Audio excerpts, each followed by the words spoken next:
Il est 8h16 et je suis avec Olivier Saleron, le président de la Fédération française du bâtiment. Bonjour. Bonjour. Alors, tout va bien dans le bâtiment, on recrute, les chantiers sont en hausse, sauf que les nuages s'amoncellent au-dessus de votre tête, à tel point que vous me disiez pendant la publicité que 20% des chantiers risquaient de s'arrêter dans les 3 mois. Pour quelle raison ? Mais écoutez, c'est vrai que la relance est plutôt réussie. Le début de la relance est plutôt réussi. Après une reprise dont le bâtiment a montré qu'il était fort résilient, avec une force et une volonté nul autre pareil dans d'autres secteurs. Oui, le bâtiment va bien grâce à la rénovation énergétique. Ouais.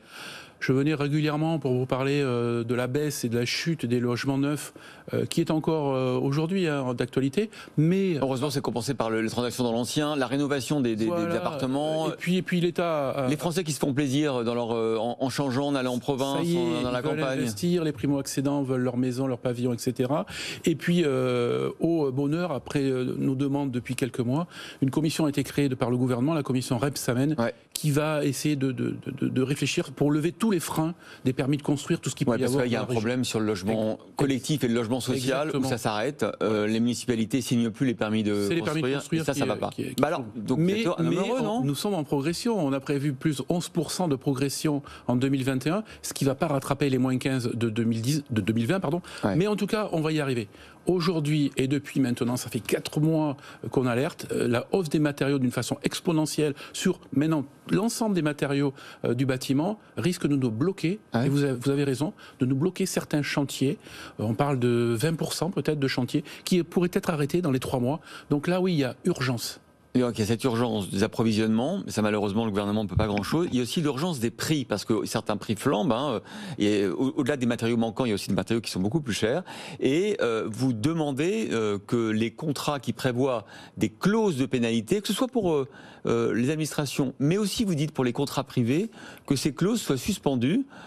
Ça serait quand même inédit quand même. Pas tout à fait, puisque pendant le Covid, le gel des pénalités de retard avait été reporté de 3 et de 4 mois pour les marchés publics et les marchés privés. C'était il y a juste un an. Donc c'est possible. Pour nous, c'est possible. Aujourd'hui, vous avez raison, s'il y a pénurie de matériaux pour un dérèglement mondial, le bâtiment n'est pas responsable du manque d'acier, du manque de bois, du manque de PVC, du manque de peinture, et j'en passe. Donc quelque part, il va falloir compenser tout ça. Sinon, tout l'effort que l'on a fait sur l'emploi au niveau du bâtiment, on a embauché plus de 50 000 salariés sédentaires en moins d'un an, ce qui est formidable. Plus 10% au niveau des apprentis. Oui, le bâtiment fonctionne. Oui, le bâtiment peut créer beaucoup d'emplois jusqu'à 2023. J'avais parlé de 150 000 emplois qui étaient réalisables jusqu'en 2023. C'est possible. Aujourd'hui, il ne faut pas perdre nos moyens de production. Donc, il faut que l'État nous aide sur quelques mois, c'est un temps bref. Si jamais on arrête les chantiers, on se retrouve au chômage partiel pour nos gars. Si le chômage partiel n'est pas pris à 100% par l'État, comme il le fut l'année dernière, sur quelques mois, eh bien, nos entreprises vont être obligées de malheureusement licencier, ou en tout cas garder leurs gars, et avoir payé plus de 25% des gens finalement à rester chez eux. Économiquement, on voit bien qu'après ce qui s'est passé l'année dernière, on a franchi ce premier obstacle. Le deuxième obstacle, là, c'est vraiment un mur. Mais qu'est-ce que vous dit le gouvernement ? Parce que nous, ce qu'on entend, c'est un gouvernement qui dit il faut débrancher les aides, c'est le retour à la normale, il faut très très vite désaccoutumer l'économie aux transfusions d'argent public.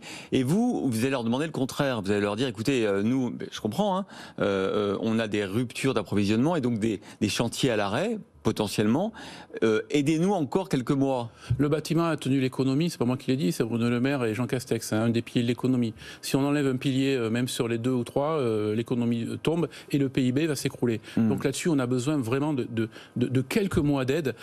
On a parlé du gel des pénalités de retard sur les chantiers qui se comprennent tout à fait. Ouais. Je crois que ça, c'est OK pour l'administration. Sur l'administration, c'est OK, sur les chantiers d'État et sur les chantiers de collectivités locales. Mais pour les particuliers, par exemple, que leur maison n'est pas livrée. Sur les particuliers, il va falloir négocier au cas par cas. Alors très bien, le gouvernement a fait une réunion, c'était il y a 2 semaines, où un médiateur national a été nommé, une cellule de crise a été nommée aussi pour aller chirurgicalement voir tous les petits problèmes qu'il peut y avoir.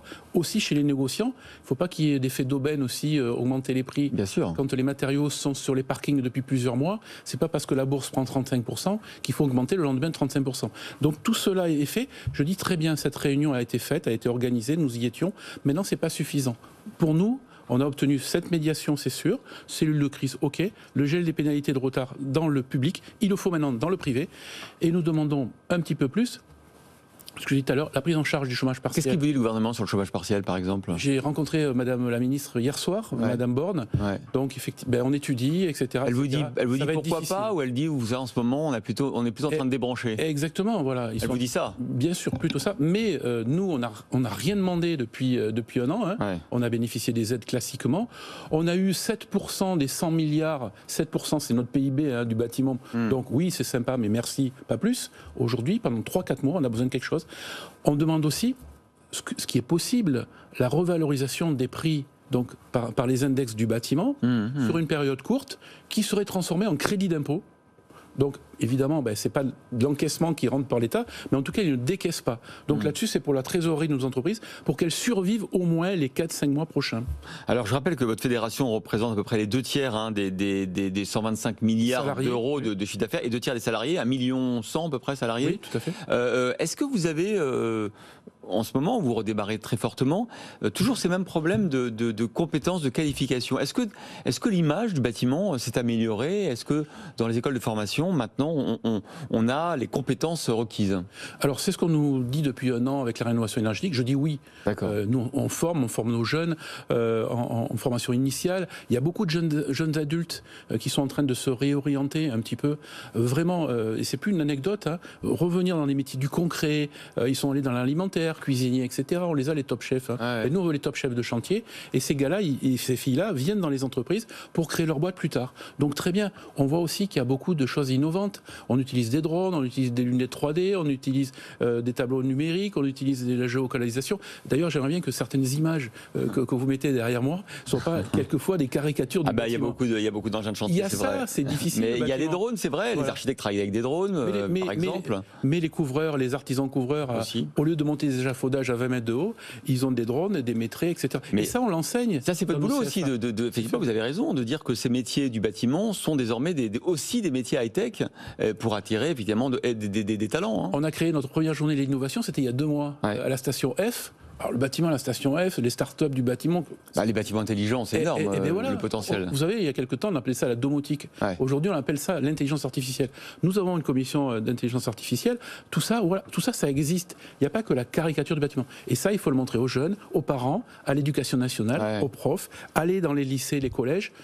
Je pense qu'avec mon équipe, on va le faire d'ici très peu de temps. Est-ce que vous avez noté, par exemple, on a beaucoup parlé de tous ces métiers de la restauration ou qui n'arrivent pas à recruter parce que les gens se sont reconvertis, parce qu'effectivement, il n'y avait pas d'activité pendant plusieurs mois. Est-ce que vous avez, réussi à récupérer, à former ces employés? Bien sûr, quelques-uns, évidemment. Depuis un an, certains étaient sur le carreau, au bord de la route. Et donc, moyennant une formation de quelques mois, parce qu'on sait former les jeunes adultes en quelques mois, et puis en général, je peux vous dire que ça, ce sont des gens motivés, eh bien on les a accueillis. De toute manière, les 50 000 salariés que l'on a recrutés, mais quand je dis c'est en CDI, depuis un an, ils viennent bien de quelque part. Donc il y a eu un très gros effort avec Pôle emploi. J'en parlais hier avec la ministre du Travail. Quand ça marche bien, il faut le dire. Oui, avec Pôle emploi, la FFB a signé des conventions et on arrive à récupérer des gens qui sont un peu, pareil, désœuvrés à Pôle emploi. Là-dessus, on est assez fort. Et puis on va aller chercher les jeunes. Et puis on va aller chercher aussi, malheureusement, dans les secteurs qui ont mis un genou à terre, on a besoin de techniciens. Donc les techniciens de l'aéronautique, les sous-traitants, etc. Nous, on a besoin, moi je fais la climatisation du chauffeur, on a besoin de gens avec une formation très élevée, du supérieur, de l'ingénierie. Donc le bâtiment, je pense, a un super bel avenir dans les 5-10 ans prochains, grâce à la rénovation énergétique, grâce à construire plus écologiste, plus durable. On est capable de faire ça en bois, en chanvre, en paille, on sait faire. Et beaucoup de mixte, avec du béton aussi. Donc là-dessus, l'avenir est plutôt optimiste et plutôt reluisant. Le seul problème, c'est qu'aujourd'hui, on a un mur devant nous. Il faut qu'on le franchisse. On a besoin d'aide pendant 3-4 mois, pas plus. Il faut peut-être repartir à l'assaut du gouvernement. Vous avez vu Borne, il faut peut-être voir le maire, il faut peut-être voir le président, pourquoi pas? Parce que c'est vrai qu'on dit toujours, quand le bâtiment va, tout va. C'est vrai que c'est un acteur tellement important de l'économie. Ça serait quand même dommage qu'on rate la reprise et qu'on trébuche sur des questions de prix des matières premières ou d'approvisionnement. Oui, et de perdre des moyens de production dans le bâtiment, parce qu'on peut regarder, on a rebondi très fort en période Covid. employer des dizaines de milliers. Moi, je le dis, l'objectif 150 000 salariés en 2023 est possible. On a besoin d'un coup de pouce. Vous avez raison. J'ai vu Bruno Le Maire, j'ai vu Emmanuel Vargon, j'ai vu Alain Griset, j'ai vu Elisabeth Borne. Eh bien oui, Monsieur le Président de la République, s'il m'entend, je veux bien aller le voir. J'ai une question parce qu'on dit beaucoup que les Français sont en train un peu de changer d'endroit où ils veulent habiter. On le voit sur le prix de l'immobilier, dans les villes moyennes par exemple, on le voit sur le prix dans le littoral. Est-ce que du coup, pour cette profession, ça implique de suivre les gens là où ils vont? C'est parfois compliqué de relocaliser aussi son activité. Vous par exemple, vous le disiez, vous avez aussi une entreprise de climatisation à Périgueux, oui. À Périgueux. Vous suivez ce mouvement de population? Oui, on voit, vous savez, certains ne croyaient pas qu'il y aurait le monde d'après de demain, mais c'est vrai qu'avec le télétravail, avec plein de choses, alors ça se concentre surtout sur les grands axes, mais oui, après je vais vous dire, il y a dans 93% des communes en France, il y a un artisan. Il y a un artisan, oui. Et c'est pas vrai pour la boulangerie, pour la restauration ou autre, ou une épicerie, il y a un artisan. Ce qui veut dire que les maisons secondaires, on peut les rénover, on peut construire aussi. Vous avez parlé tout à l'heure du prix de l'immobilier qui augmente et qui flambe certains. C'est normal, on construit moins. Les 1 million de logements qui manquent, c'est la Fondation Abbé Pierre qui le dit, il va bien falloir les construire. Et cette année, malheureusement, on va arriver au pic le plus bas. Au niveau de la construction neuve, pratiquement 300 et quelques mille logements, il en faudrait 500 000 par an. Donc on creuse ce déficit. On creuse le déficit. C'est pas pour nous, c'est pour les gens les plus modestes et les très modestes. Et j'espère que la commission Rebsamen dont vous parlez va rendre très vite ses conclusions. On a beaucoup d'espoir. Et va essayer de voir quels sont les points de blocage. Les points de blocage, ils sont quand même beaucoup dans les municipalités qui n'accordent plus de permis de construire, notamment pour du logement social et du logement modeste, parce qu'ils n'ont pas envie d'avoir parfois ce type d'électeurs. Et donc ça freine. Ou les écolos qui veulent pas voir du béton sortir de terre. Ben voilà, les deux choses, la non-artificialisation des sols. Mais à un moment donné, il faut loger les gens. Donc il y a l'écologie, l'économie, il faut que ça rime. Moi j'ai rencontré pas mal de maires écologistes. On a invité à notre congrès la semaine dernière à Lyon le maire de Lyon. Écoutez, ça s'est très bien passé parce que quand on explique, Yannick Jadot aussi, il y a très peu de temps, quand on explique, ça peut fonctionner. On peut faire évoluer les mentalités. Je vous dis, on sait construire écologique, on sait construire sur des friches, on sait construire sur des zones qui ont déjà été construites. On sait faire tout ça. Mais il va manquer quand même du logement collectif dans très peu de temps. On a beaucoup d'espoir sur cette commission Rebsamen aussi. Et on va suivre ça évidemment avec beaucoup d'intérêt. Merci beaucoup Olivier Saleron, président de la Fédération française du bâtiment, d'avoir été avec nous ce matin. Il est presque 8h30, c'est donc l'heure du journal de l'économie.